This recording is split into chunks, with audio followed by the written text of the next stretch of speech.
avec nous chaque soir pour décrypter les mouvements de la planète marché et tirer peut-être les premières leçons de cette crise bancaire. C'est évidemment le sujet qui reste à la une en ce début de semaine. Olivier Ringard est avec nous, le directeur des investissements de Neuflize OBC. Bonsoir et bienvenue Olivier. Bonsoir. À vos côtés, Alain Pitous, Senior Advisor ESG. Bonsoir Alain. Bonsoir. Merci d'être là. Et Véronique Riche-Flores qui est avec nous également en plateau. Bonsoir Véronique. Bonsoir. Vous êtes économiste indépendante et présidente de RF Research. Commentaire libre, hein. Je ne veux pas brider les commentaires ou les analyses que vous pouvez avoir les uns et les autres en première intention.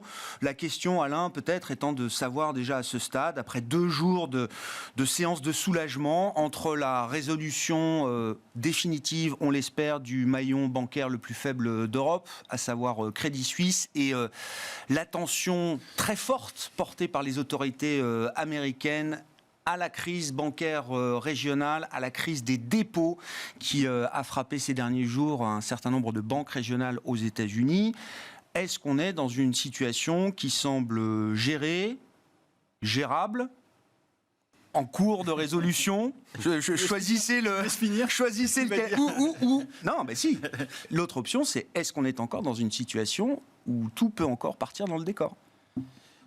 Je crois que le message envoyé, il est rassurant quand même. C'est-à-dire que toutes les autorités du monde entier se sont penchées sur les banques en difficulté. Alors, ils ont agi un peu avant que ça finisse vraiment très mal sur Crédit Suisse.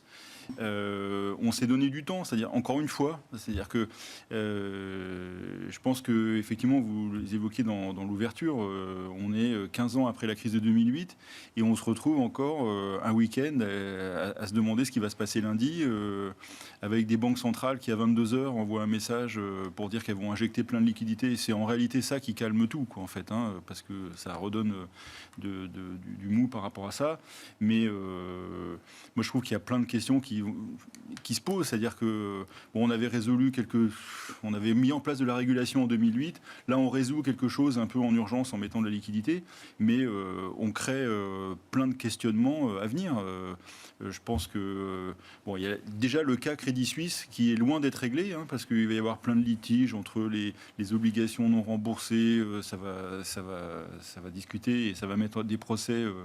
Vraiment beaucoup de procès, parce que est-ce que c'est la hiérarchie normale? On l'évoquait en plaisantant, les bonus, puis les actionnaires, puis les obligataires. Bon, ça fait un peu de mal quand même, hein, donc je pense qu'il y a ça. Et puis il y a l'intégration de Crédit Suisse, comment ils vont faire. Ça, oui. On est parti sur 2 ans de palabres, avec, et quand je dis 2 ans, c'est si c'est géré de main de maître, ce qui est quand même pas facile. C'est vraiment une intégration dans la douleur qui va être extrêmement difficile. Après, il y a, je trouve, un élément qui est passé un peu comme ça rapidement, c'est la garantie des dépôts fait par les Américains, et on tamponne ce truc-là. Et je trouve que ça change totalement le business de la banque. Pour moi, c'est une révolution totale. Et alors, ils disent que ça va être temporaire, mais bon... Après tout, pourquoi ça serait temporaire? Enfin, il y a plein de choses qui étaient temporaires en 2008 qui sont devenues des normes de travail. Mais ça change totalement la façon de travailler. Parce que en fait, l'État va dire si vous faites n'importe quoi sur votre allocation actif-passif, les dépôts sont plus garantis. Donc quand les gens vont savoir ça, ils vont sortir. Enfin, c'est un truc qui est quand même très tordu. Donc qu'est-ce qu'ils vont faire? Les États vont dire on donne une garantie à cette banque-là parce que elle a une bonne allocation actif-passif. Mais quand vous avez garanti les dépôts, que vous ne pouvez plus faire ce que vous voulez quand vous êtes une banque et quand on vous donne l'allocation pour limiter le risque. Vous êtes quoi? Vous êtes la caisse d'épargne, quoi. Enfin, c'est pas grave, hein. Moi, j'ai pas de... C'est une nationalisation implicite qui dit pas son nom. La Fed apporte la liquidité aux banques qui en ont besoin. Elle garantit universellement les dépôts des banques qui en ont besoin. C'est ça. Et qu'est-ce qui reste ensuite avant que la nationalisation soit plus explicite? Les stratégies bancaires dans ce contexte-là, elles vont quand même avoir une drôle de tête. Donc, je pense que ce truc-là est quand même totalement baroque, quoi, en fait. Bon, puis après, ça veut dire aussi que c'est quand même un business model qui est extrêmement fragile. Je regardais, parce que à la fin, on se rappelle plus, mais les résultats de la BNP, c'est le 7 février, ils étaient excellentissimes. Et 15 jours après, on se demande si la boîte va continuer. Les résultats vont encore être bons, bien sûr, Alain. Bien sûr. D'accord, hein. Non, mais c'est complètement... Même Deutsche Bank, 3e trimestre 2022, réalise le meilleur trimestre de toute son histoire. Signe que même une banque comme Deutsche Bank peut à un moment retrouver un peu de traction opérationnelle, quoi. Donc, voyez, le curseur, il peut descendre très très vite à une situation terrible, quoi. Et puis après, il y a un autre élément, enfin ça on le sait tous, mais c'est que une entreprise automobile japonaise fait faillite. C'est embêtant pour eux, mais ça ne change pas grand-chose sur le business des entreprises automobiles à travers le monde. Le business de la banque, il n'est pas comme ça. Et puis, dernier point, et ça, je trouve que c'est plutôt bon par rapport à ce qui nous a... Moi, c'est le truc qui m'intéresse le plus, c'est la défense du climat, on va dire, enfin, si on peut encore espérer qu'il se passe quelque chose. Mais avec le couteau ou le pistolet sur la tempe, les banques centrales agissent très très très très vite, très très très fort. Et il y a une grande différence par rapport à 2008. Oui, il s'était écoulé entre le bank run Northern Rock, automne 2007, faillite de Bear Stearns, mars 2008, je crois. Déjà 6 mois de décalage et encore 6 mois entre la faillite de Bear Stearns et la faillite de Lehman Brothers. Ce qui se passe, c'est que les banques centrales savent plus ce qui se passe dans les bilans qu'en 2007-2008. Mais... Et donc cette coordination, elle est quand même extrêmement forte et c'est pas anecdotique, tout se fait en dollars. Hein. Donc les autres devises, oubliez tout, quoi. Non, mais on résout pas les problèmes avec le yen ou avec l'euro ou je sais pas quoi. On revient un peu back to basics. Et la coordination mondiale se fait avec ceux qui ont les chars. Mais c'est pareil là. 10 jours à peine de crise bancaire et on a déjà une action coordonnée des 6 banques centrales majeures qu'il avait fallu attendre pendant des mois à travers 2007-2008. Mais il s'évite des palabres. Mais on gagne du temps parce que tous les problèmes que j'évoque, il y en a peut-être d'autres qui sont pas résolus. Il y a 15 000 banques aux États-Unis, un truc comme ça. Enfin, c'est complètement fou. Il y a beaucoup trop de banques. C'est un business qui sert à rien, tout ça. Ouais. Non, mais justement, il y a peut-être un nouveau monde bancaire qui est en train de démarrer à partir de ce mois de mars 2023. Et puis juste finir, excusez-moi, pour ça, c'est que ce qui est fou, c'est qu'on est en 2023 et les solutions qu'on a pour régler les problèmes bancaires, c'est toujours les mêmes. Hein. On n'a absolument rien changé. Il faut remettre de la liquidité, soutenir avec de l'aide publique et puis dépecer et puis voilà, quoi. Il n'y a rien, quoi. Bah oui, mais c'est la... Ah bah oui, d'accord, mais il n'y a rien. Non, mais il n'y a aucune innovation de quoi que ce soit. Enfin, c'est un business. Qu'est-ce qu'il y a comme innovation dans la banque depuis 15 ans? Apporter de la liquidité, c'est la base du job des banques centrales dans la manière dont elles gèrent le risque de stabilité financière. C'est pas, on va pas faire une révolution permanente sur la manière d'opérer des banques centrales. Oui, d'accord, mais ça veut bien dire que c'est quand même une institution publique qui a un impact sur notre vie quotidienne, qui finance des entreprises privées. Enfin, c'est ce que je vous dis. Mais on va payer à la fin. C'est qui va payer tout ce bordel? Enfin, c'est ça aussi la question qu'on peut se poser, quoi. Là, pour l'instant, le narratif politique américain, c'est de dire il n'y a pas d'argent du contribuable. Hein. Oui. Et c'est même d'ailleurs des acteurs bancaires autour de l'emblématique Jamie Dimon, JP Morgan, qui se mobilisent entre eux. Mais c'est faux. Enfin, vous le savez bien. Ah oui. Oui, parce que l'argent, il va générer de l'inflation, donc ça va être payé par le pauvre gars dans le Minnesota et dans le Michigan. Enfin, c'est évident, quoi. Qu'est-ce qui se passe aujourd'hui? L'inflation, c'est pas JP Morgan qu'on souffre. La preuve, regardez ses résultats. Olivier, est-ce que vous êtes plus rassuré aujourd'hui, là, en ce mardi 21 mars, que vous ne l'étiez peut-être vendredi soir ou il y a une semaine? Non, je pense on va retenir 3 choses rassurantes de notre côté. La première, c'est que les autorités de tutelle ont appris de 2008, donc disposent d'outils pour réagir. Le deuxième élément, c'est qu'ils ont les réflexes également. D'où la rapidité de l'action menée par la Fed, la FDIC, la FINMA et la Banque nationale suisse.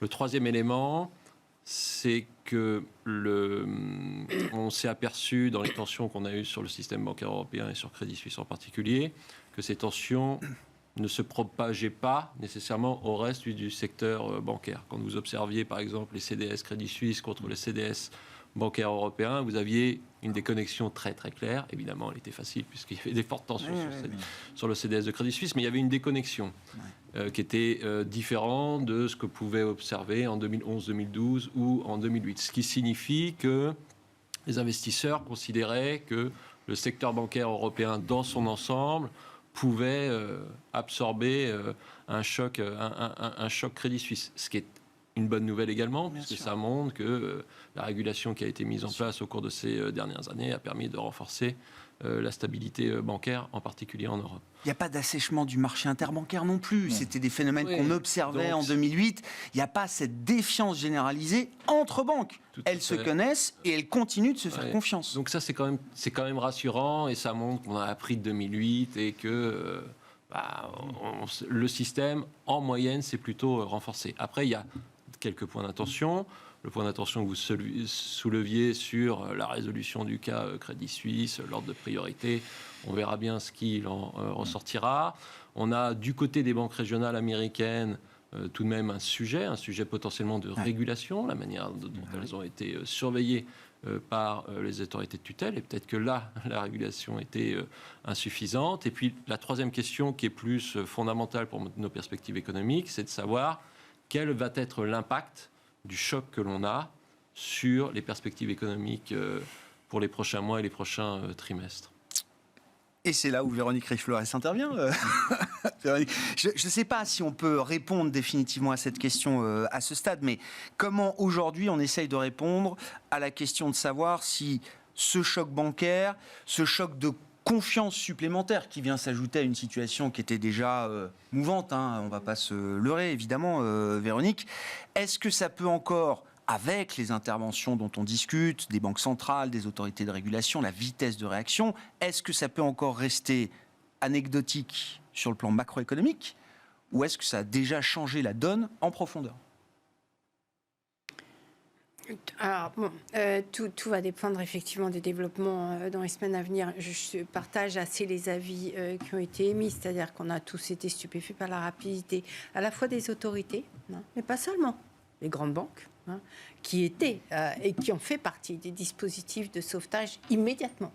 Ces gens-là ont tous connu 2008. Non, mais je pense que ça compte aussi beaucoup. 2008, ils ont tous été aux affaires en 2008. Ils sont, tous, je pense, assez conscients également des risques systémiques, parce qu'ils existent, ceux-là, et de ce sur quoi on est globalement assis.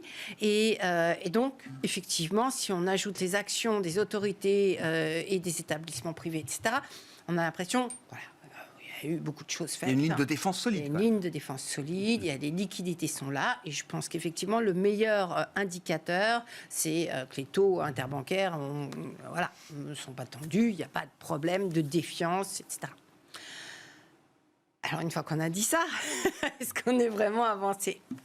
Moi, fondamentalement, j'ai l'impression que c'est le type de problème qui va être récurrent, parce que, dette mondiale, 350% du PIB mondial. Que de facto, l'exercice de normalisation des conditions monétaires qui n'est pas tout à fait terminé, qui pour l'instant peut être mis entre parenthèses combien de jours, combien de semaines, combien de mois. Je crains qu'on n'ait que des jours en fait devant nous avant que le sujet revienne sur la table, et que de fait on a rajouté des liquidités. On avait à peine réussi à infléchir la tendance du taux de liquidité mondiale, que ça repart bien évidemment. L'Asie avait déjà contribué il y a quelques semaines, et là c'est reparti avec les États-Unis. Donc finalement on est toujours face à un dilemme, inflation versus stock de dette et financiarisation de l'économie, donc des risques permanents. Est-ce que pour autant, aujourd'hui, on redoute un effet boomerang sur l'économie immédiat ? Je dirais que si la crise est circonscrite, si on a raison, que le marché, comme il le fait depuis 24 heures, se reprend, probablement que les effets de bord resteront des effets de bord. Attention, je reste quand même prudente à l'égard de tout ce qui concerne le financement des entreprises et notamment des start-up, et pas loin de la thématique ESG, etc., de l'immobilier bien évidemment. On a quand même dans l'idée que les banques globalement sont très exposées au marché immobilier, et là aussi un peu plus les banques européennes que sur les autres types de crédits ou d'actifs. Et donc ça peut complexifier le financement ou rendre plus tendu le financement des entreprises dans des conditions économiques qui sont qui sont pas celles qui sont un petit peu meilleures, mais qui restent tendues et sur lesquelles desquelles on attend notamment sur le plan des résultats des entreprises des choses un petit peu moins sympathiques qu'il y a quelques trimestres. Donc tout ceci, mais Pas d'effet probablement sur l'offre de crédit aux ménages. Par contre, ce qu'on a constaté ces dernières semaines, c'est que l'offre de crédit commence, ou la demande, les tendances de crédit bancaire commencent à s'infléchir. Donc, ça arrive un peu au mauvais moment, parce qu'effectivement, ça risque de complexifier la donne. Mais à ce stade-là, moi, je ne suis pas outre mesure inquiète sur les conséquences immédiates économiques. La question, elle est à plus long terme, à plus moyen terme. Enfin, on ne sait même pas, d'ailleurs, c'est du moyen, de l'après-demain. Mais c'est cette question, comment on gère cet environnement extrêmement complexe. Un point qu'il faut quand même éclaircir, Véronique, c'est il y a l'idée que les banques centrales entrent dans une phase où elles vont devoir mener de front le durcissement des conditions monétaires face à une inflation qui n'a pas disparu, loin de là, et qui ne disparaîtra pas peut-être simplement avec les événements bancaires qu'on a connus ces derniers jours, tout en gérant des épisodes peut-être de plus en plus récurrents, de plus en plus fréquents de poches de stress financière ou bancaire. On pourrait nous propulser face à un risque de déflation en quelques semaines. L'exemple de la Banque d'Angleterre en octobre est assez emblématique et je crois comprendre que pour des banques comme la BCE ou la Fed, ça reste à ce stade le playbook qu'elles ont envie de suivre. C'est-à-dire que la BOE a fait face en octobre à une crise qui était, potentiellement beaucoup plus systémique que la question de 3 startups dans la Silicon Valley. Ils ont réussi à gérer la question de la liquidité pendant quelques jours avant de pouvoir reprendre la course contre l'inflation, en continuant de monter les taux dans une certaine mesure et en reprenant le deleveraging du bilan et les ventes d'actifs. Ils vendent leurs actifs, la BOE, je le rappelle. Ça a été, de ce point de vue-là, une réussite. Oui, tout à fait. Est-ce qu'on arrive à dupliquer, à se rassurer en se disant ben voilà, ça marchait dans ce cas-là et finalement, les banques centrales, on pourrait dire d'ailleurs, n'ont pas trop le choix que de procéder de la sorte. Est-ce que ça marche à tous les coups? À quel moment on risque d'avoir un gros coup de stress ou potentiellement un coup de stress un peu plus gros qu'aujourd'hui encore? Je ne sais pas le dire. Je ne suis pas sûre qu'on puisse le dire à la vérité. Olivier, comment on a regardé peut-être d'un peu plus près l'importance du secteur des banques régionales aux États-Unis, la participation de ces banques au fonctionnement de l'économie auprès des ménages, auprès des entreprises, auprès du marché immobilier, de l'immobilier, de l'investissement immobilier américain. Beaucoup d'investisseurs ont les yeux rivés désormais sur ce qu'on appelle le commercial real estate aux États-Unis, qui est un marché de 20 trillions de dollars. Encore une fois, n'en déplaise aux startups, c'est pas le cas de quelques startups dont on parle là. Oui, tout à fait. Nous, ce qui nous pose question quand même, c'est le fait qu'on avait un durcissement des conditions financières qui était en cours. On avait des banques qui étaient en train d'indiquer qu'elles durcissaient les conditions d'octroi du crédit. Vous avez maintenant des banques, en particulier les banques régionales américaines, qui sont confrontées à une augmentation de leur coût de financement. À partir de là, quelle peut être la prochaine étape? Logiquement, ces banques vont continuer à durcir les conditions d'octroi de crédit. Donc, elles vont impacter les entreprises et les consommateurs. Donc, se pose naturellement la question de savoir comment sont exposées ces banques régionales et quel est leur rôle dans le financement de l'économie américaine. Ce que l'on observe sur le financement intermédiaire, c'est que les banques régionales contribuent à hauteur de plus de 40% sur les prêts commerciaux et industriels et sur les prêts à la consommation.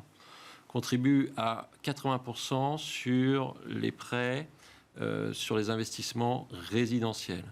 Et je crois que c'est plus de 30 à 40% sur les prêts sur l'investissement résidentiel. Donc dès lors que vous avez cette machine qui est quand même sous tension, avec des coûts de financement qui sont en train de se durcir, naturellement, sa capacité à prêter est en train de se détériorer et ça va logiquement générer un effet de second tour sur ces acteurs, donc consommateurs, entreprises, investissements. Et c'est ça, nous, qui nous pose question pour les prochains mois et les prochains trimestres, et cet impact sur, in fine, l'économie américaine. Et ça, c'est quelque chose qui va... ce sont des paramètres qui vont avoir une influence de plus en plus importante dans la fonction de réaction de la Réserve fédérale américaine?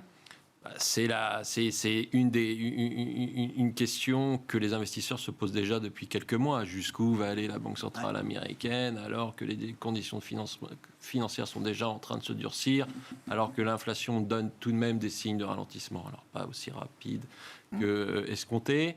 Et cette question, elle était déjà prégnante, si je puis dire.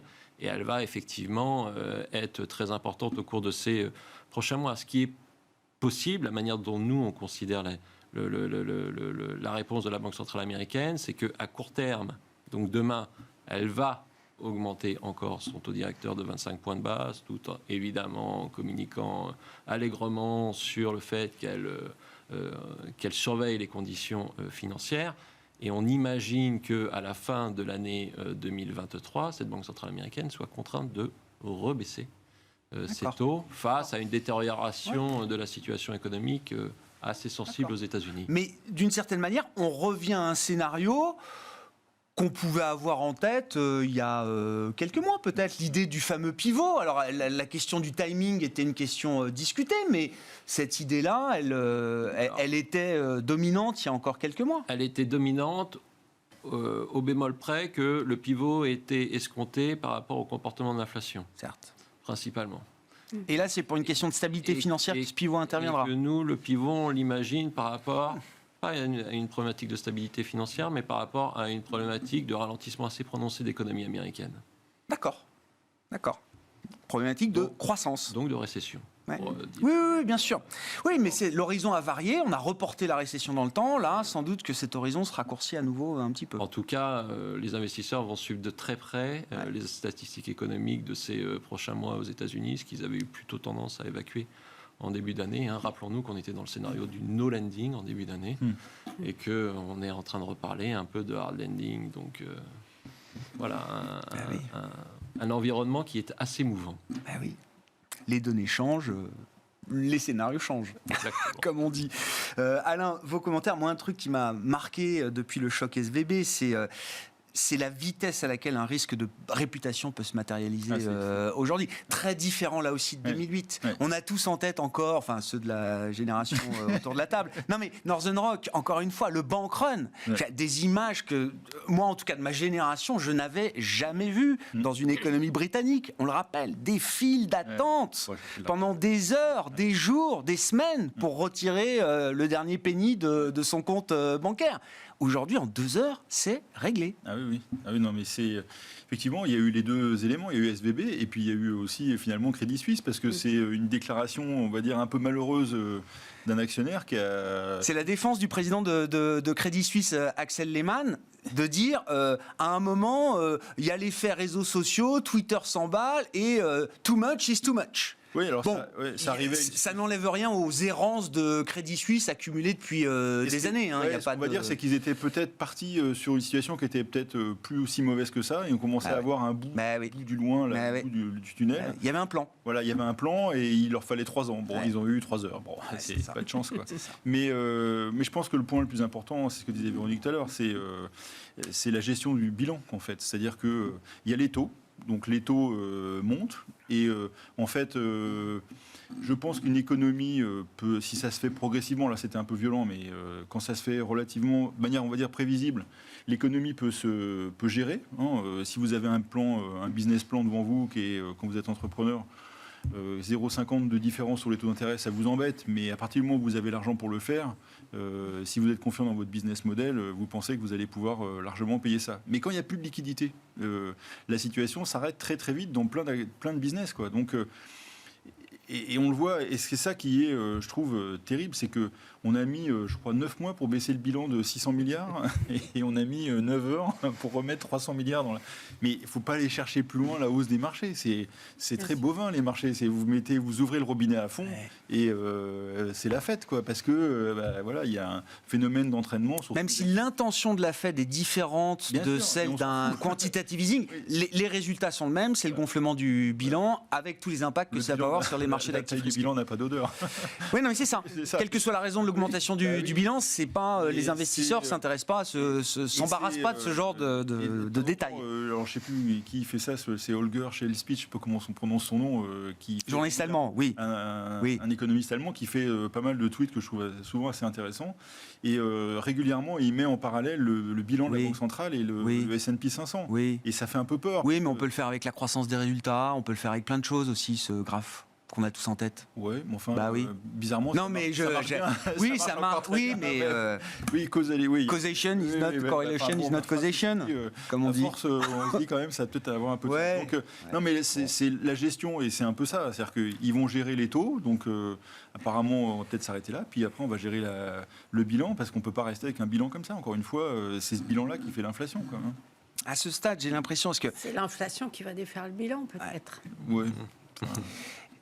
Souvent, on dit logique d'investisseur. Hein. Quand les banques centrales paniquent, c'est le moment où il faut acheter les yeux fermés. Là, j'ai l'impression que certains se disent qu'elles sont en train de paniquer, et en même temps, elles veulent pas être indifférentes à la situation, mais elles veulent pas non plus montrer trop de panique par rapport à la situation. Ouais. Sauf que la panique, elle est arrivée très vite. C'est le coup de bluff. Enfin, j'ai tendance à le qualifier comme ça. C'est pas. Mais pour moi, c'est le coup de bluff de la BCE. En tout cas, c'est l'interprétation qu'on a eu le marché. Bon. Alors, je vous vois venir. C'est bon, et la Fed. Même est-ce que la Fed va suivre le même exercice d'une certaine manière, essayer de montrer qu'elle n'est pas indifférente sans donner l'impression qu'elle panique totalement? Fondamentalement, moi, j'ai du mal. J'ai du mal même à retenir 25 points de base, compte tenu de l'historique de la Fed, compte tenu du stress quand même de ces derniers jours, même tout récemment, jusqu'à hier soir quand même. First Republic, c'était quand même pas génial. Oui. Et compte tenu de plusieurs éléments, finalement, c'est pas l'inflation, elle est là. Enfin, elle est là. L'inflation sous-jacente, elle a même plutôt a priori réaccéléré. Elle n'est pas bonne. Contact, c'est pas bon. Mais risque inflationniste face à risque d'une crise financière, il n'y a pas photo. L'urgence, elle est financière, bancaire avant tout. Donc, on met ça. La difficulté, c'est de rassurer. La problématique inflationniste, elle est politique. Il y a bientôt des élections au tournant. Donc, il faut avoir cette espèce de double langage. Oui. Alors, le langage bluff, c'est... On a tout fait pour sauver les banques. Regardez, tout ce qu'on fait, on est rassuré. On peut continuer avec 25 points de base. Voilà. Ouais. Moi, j'ai du mal à adhérer. Mais je peux me tromper, je me suis bien trompée sur la BCE.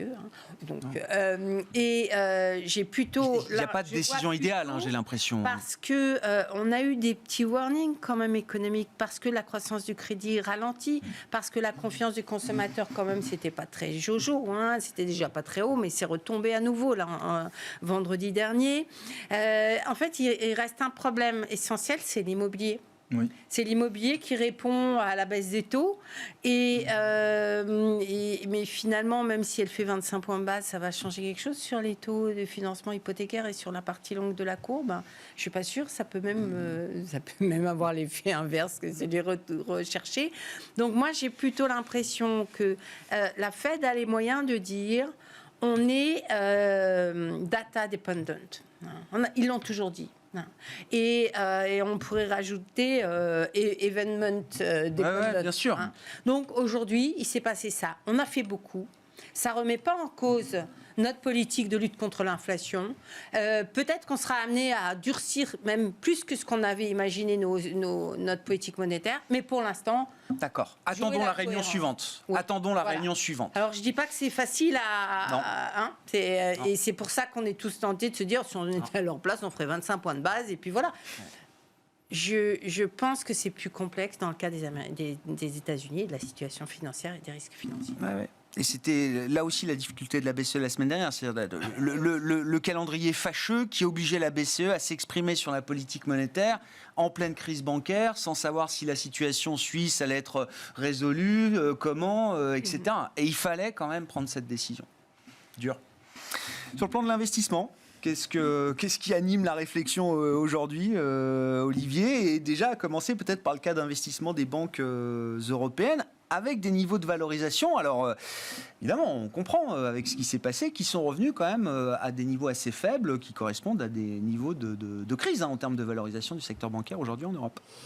Alors, je vais terminer par les banques. Oui. Et je vais commencer par l'idée centrale ou l'idée maîtresse pour nous, c'est celle qui est la suivante. Vous avez des banques centrales, et en particulier la Banque centrale américaine, qui a durci de manière extrêmement forte les conditions financières. Et quand vous prenez un graphique qui vous montre l'évolution des Fed Funds de 1970 jusqu'à nos jours, vous apercevez que lorsqu'il y a une remontée assez significative, il y a potentiellement un accident financier. Et cet accident financier peut souvent, pas toujours, générer une récession. Ça, c'est l'idée maîtresse que l'on avait pour le début de cette année. En conséquence de quoi, on pense que le risque de récession, il reste présent, en particulier pour l'économie américaine. Compte tenu de ce scénario, notre analyse a été de se dire que les obligations, avec la remontée des taux que l'on avait observée, en particulier les obligations d'État, pouvaient rejouer le rôle de diversification dans un portefeuille. C'est ce qu'on a observé au cours de ces derniers jours, et ce qui est une bonne nouvelle par rapport à ce qui s'est passé l'année dernière. Donc, on a remonté le poids des obligations de telle manière qu'aujourd'hui, on est à peu près neutre sur cette classe d'actifs. Sur les actions, on a deux forces qui s'opposent. Quand vous regardez les valorisations absolues, ce n'est pas très tendu, donc c'est plutôt une bonne nouvelle. Et ça peut générer des bonnes surprises, à l'image de ce qui s'est passé sur les marchés européens en début d'année, qui ont caracolé, puisqu'ils sont partis d'un niveau de valorisation très très bas. Ce qui signifie que dès lors que vous avez une bonne nouvelle sur un actif qui est, on va dire, significativement en dessous de sa moyenne de valorisation, ça peut générer des mouvements haussiers assez importants. Mais en face de cela, on a la dynamique de croissance des résultats des entreprises qui va sans doute se détériorer. Pour notre part, on n'escompte pas 0% de croissance des résultats des entreprises, on escompte plutôt moins 10 à moins 15%. Ce qui signifie que vous allez avoir ces deux forces qui vont s'opposer. Et donc, on est plutôt dans un scénario de grand trading range sur les marchés d'actions. Et compte tenu du fait qu'on est plutôt élevé sur les marchés d'actions européens, on considère qu'il y a plutôt un risque baissier pour les prochaines semaines et les prochains mois. Donc, on reste sous-pondéré sur la classe d'actifs actions. Et au sein des secteurs, on est très diversifié avec un petit biais défensif, puisqu'on privilégie par exemple le secteur de la santé. On s'est interrogé sur le secteur bancaire, à savoir si on était neutre sur le secteur bancaire, on se demandait s'il fallait revenir à une surpondération compte tenu du narratif que l'on entendait, des la résilience plus élevés, des résultats qui sont très bons, etc., etc. On s'est vraiment posé la question et on a préféré rester neutre sur les bancaires, considérant que notre scénario économique était celui d'une détérioration qui allait in fine peser sur la profitabilité des banques. Pour l'instant, on reste à cet état d'analyse et on considère que les banques, certes, sont attractives en termes de valorisation de nouveau, mais doivent faire face d'abord probablement à une dégradation de l'environnement économique et potentiellement à davantage de réglementation un peu plus tard. Alain, sur la logique d'investissement, et c'est vrai que l'année et la fin d'année a été marquée quand même par des marchés très cycliques, dominés par la thématique cyclique. Oui. Ça a un peu changé. Ouais, ça a un petit peu changé, je trouve. Et alors, je ferai plus caricatural parce que j'ai moins de portefeuille avec clients à défendre, donc je suis plus tranquille par rapport. Je peux me donner des benchmarks plus facilement. Moi, j'éviterais pétrolière et banques. Alors, les banques, moi, c'est un truc, c'est dead money pour des années, donc j'en veux pas dans mes portefeuilles. Je conseille absolument pas ça.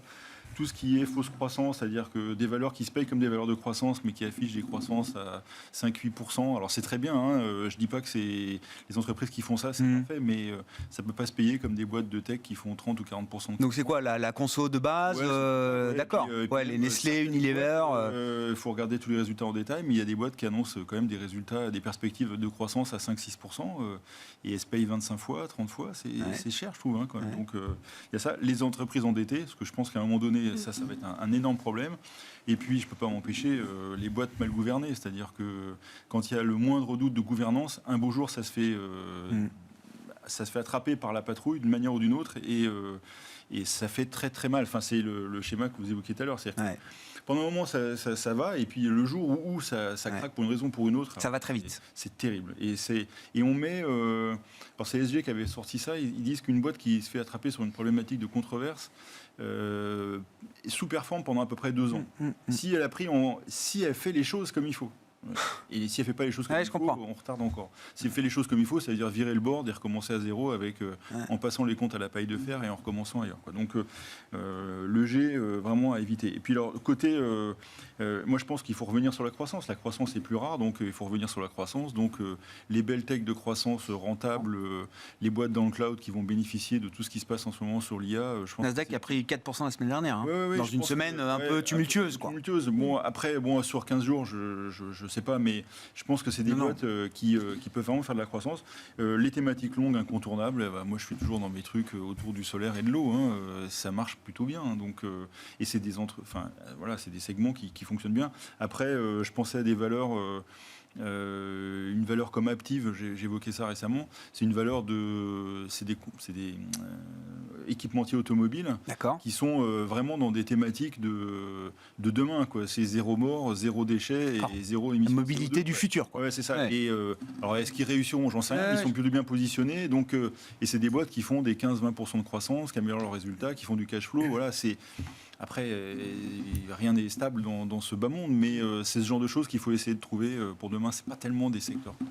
Dans la lecture un peu globale macro, Véronique, on n'a pas ouvert le dossier chinois émergent, mais est-ce qu'il y a toujours l'idée quand même d'une forme de découplage ou d'une Chine, d'une zone Chine en Asie qui pourrait jouer le rôle de stabilisateur par rapport à des chocs potentiels sur la croissance en Europe, aux États-Unis?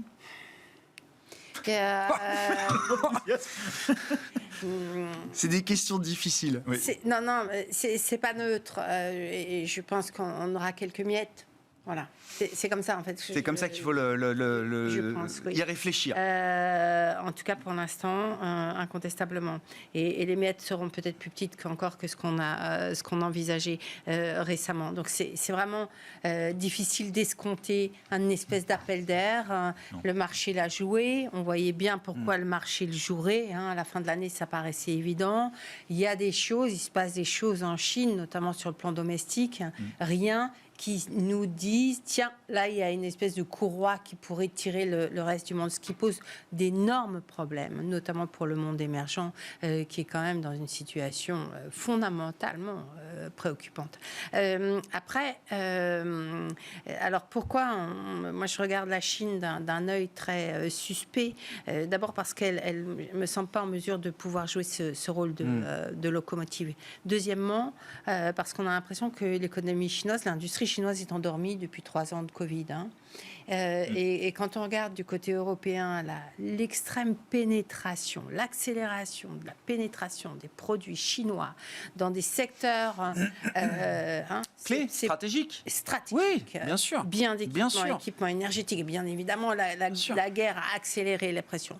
L'automobile électrique, ils étaient à 500 000 véhicules vendus en Europe en 2021, alors que le marché était moribond. Il ne s'est rien passé sur le marché européen. Ils ont fait 500 000. On n'a pas les chiffres de 2022 encore, mais je préfère pas les avoir finalement. Ça va très vite. Et finalement, net, on se dit, mais alors, en dehors de la question des pays émergents, ça va être quoi la Chine en fait? Net, est-ce que c'est du positif ou du négatif qu'il faut redouter pour nos économies, nos systèmes, nos industries? Je ne sais pas. Alors, après, je pense que pour finir, je suis vraiment pas un fan des marchés émergents sur le plan investissement depuis très longtemps, mais je trouve que alors il y a plein de problèmes, problèmes de dette, problèmes bancaires, parce que si nous on a du mal à résoudre les problèmes bancaires pour les pays émergents, c'est encore pire parce que les banques centrales et le système. Et je pense que les risques sont bien valorisés, c'est-à-dire qu'en fait ils sont à la cave depuis longtemps, les marchés émergents. Oui. Donc qu'est-ce qui peut arriver? C'est pas là-bas qu'il y a un risque financier aujourd'hui. D'accord. On l'a déjà pris quoi. Non, la question c'est plutôt les fondamentaux de la croissance. Qui font frémir quand même. Merci à vous trois d'avoir été les invités de Planète Marché. Ce soir, Véronique Riche-Flores, économiste indépendante et présidente de RF Research, Olivier Ringard, directeur des investissements de Neuflize OBC et Alain Pitous, senior advisor ESG.